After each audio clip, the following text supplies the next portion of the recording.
राजस्थान सरकार ने बजट से पूर्व ही आबकारी नीति का ऐलान कर दिया है। उसके बाद से शराब व्यवसायों में अलग अलग तरह की प्रतिक्रियाएं सामने आ रही है। अब नई क्लस्टर नीति के तहत शराब व्यवसायों को अब कोई लॉटरी का सामना नहीं करना पड़ेगा। अब उन्हें जो दुकान वह चला रहे हैं उसे ही कंटिन्यू किए जाने का अवसर मिलेगा। आगामी 4 वर्षों तक ऐसा ही कुछ होने का ऐलान किया गया है। हर वर्ष 10% राशि बढ़ाई जाएगी। राजस्थान की मरु नगरी बीकानेर जिले के शराब ठेकेदारों ने अपनी अपनी मिली जुली प्रतिक्रियाएं भी दी है। कुछ लोग शराब की सरकारी नीति को इस नई नीति से स्पष्ट बता रहे हैं, तो कुछ लोगों ने इसे फायदे वाली नीति भी माना है। राजस्थान लीकर संगठन के प्रदेश सचिव सिराजुद्दीन ने बताया कि यह नीति शराब व्यवसाय ठेकेदारों के लिए सही नहीं है, क्योंकि इसमें यह स्पष्ट नहीं है कि 4 सालों में किस तरह से व्यवसाय करने के लिए सरकार सहयोग करेगी। लेकिन इन्होंने एक जो अभी क्लस्टर जो बनाए हैं ना, वो सही ढंग से नहीं बनाए इनका। अब कोई वार्ड कहीं दूसरे में डाल दिया, दूसरे वाला रिन्यू नहीं कराएगा तो जो रिन्यू करना चाह रहा है वो बेचारा वंचित रह जाएगा और उसको फिर वो दूसरा वार्ड और लेना पड़ेगा। इनको ये वार्डों का जो किया है बीकानेर जिले की बता रहा हूँ मैं आपको, ये इनको सही करना पड़ेगा एक तो। दूसरी बात, हमारे जो प्रदेश कार्यकारिणी की और पूरे राजस्थान शराब यूनियन की जो हमारे सिरोही के अंदर जो मीटिंग होनी है कल, उसके बाद में हम निर्णय लेंगे कि आगे हम इस पॉलिसी का क्या करना है, रिन्यूअल कराएं या नहीं करना। नई आबकारी पॉलिसी देखने में बहुत अच्छी लग रही है। पहले भी बहुत देखने में अच्छी दिखने वाली पॉलिसियाँ बहुत आई, परंतु सरकार कई मामले हिडन रखती है जो कि बाद में जाहिर करके ठेकेदारों का शोषण किया जाता है। अभी देखने में पॉलिसी बहुत अच्छी है। कल हमारी राजस्थान लीकर एसोसिएशन की सिरोही में बैठक है, जिसमें राजस्थान लीकर एसोसिएशन के प्रदेश के पदाधिकारी और जिलाध्यक्षों की मीटिंग है। बैठ करके समीक्षा करेंगे, उसके बाद में निर्णय लिया जा सकेगा कि पॉलिसी कैसी है। परंतु फिलहाल पिछले सालों को देखते हुए पॉलिसी देखने में बहुत अच्छी लग रही है।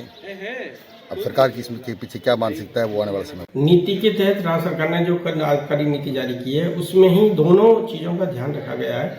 एक तो बहुत नियंत्रित वे में और कंट्रोल तरीके से मदिरा के व्यवसाय को रेगुलराइज करने के लिए इसमें विभिन्न बिंदुओं का निर्धारण किया गया है।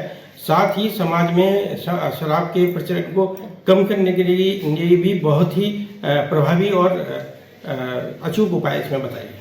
इसमें 4 साल का कॉम्बो पैक देने जैसी बात नहीं है। इसमें यह है कि अभी तक जो आबकारी नीतियाँ आती थी वो 1 या 2 साल के लिए आती थी। उसके बाद हम चाहते थे तीसरे साल भी कई बार हमने उसको रिन्यू किया है।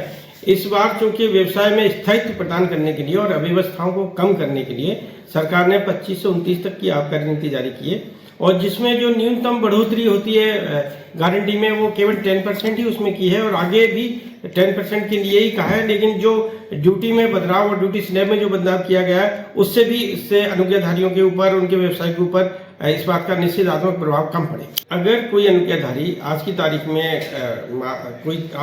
अगर कोई अनुज्ञाधारी अपनी निर्धारित गारंटी पूर्ति कर रहा है और उससे कोई नियमों को गंभीरतापूर्वक नहीं तोड़ा है, तो उनको राज्य सरकार द्वारा ये सुविधा दी गई है कि वो चाहे तो अपनी दुकान को रिन्यू करा सकते हैं, और उसके लिए निर्धारित प्रक्रिया का पालन करके उसकी दुकान को हम रिन्यू कर देंगे।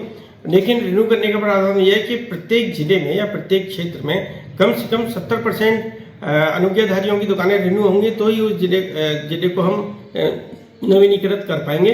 अगर उससे कम होती है तो उसमें अव्यवस्था करने के चांस होते हैं, तो उसमें हम उनकी दुकानों को नए सिरे से बंद होगा। अगर 70% रिन्यूअल के प्रस्ताव आते हैं तो इस पॉलिसी को उनके रिन्यूअल किया जाएगा, और बाकी जो बची होंगी ये दुकानें उनको पुनः बंदोबस्त के उसमें लाया जाएगा प्रक्रिया में।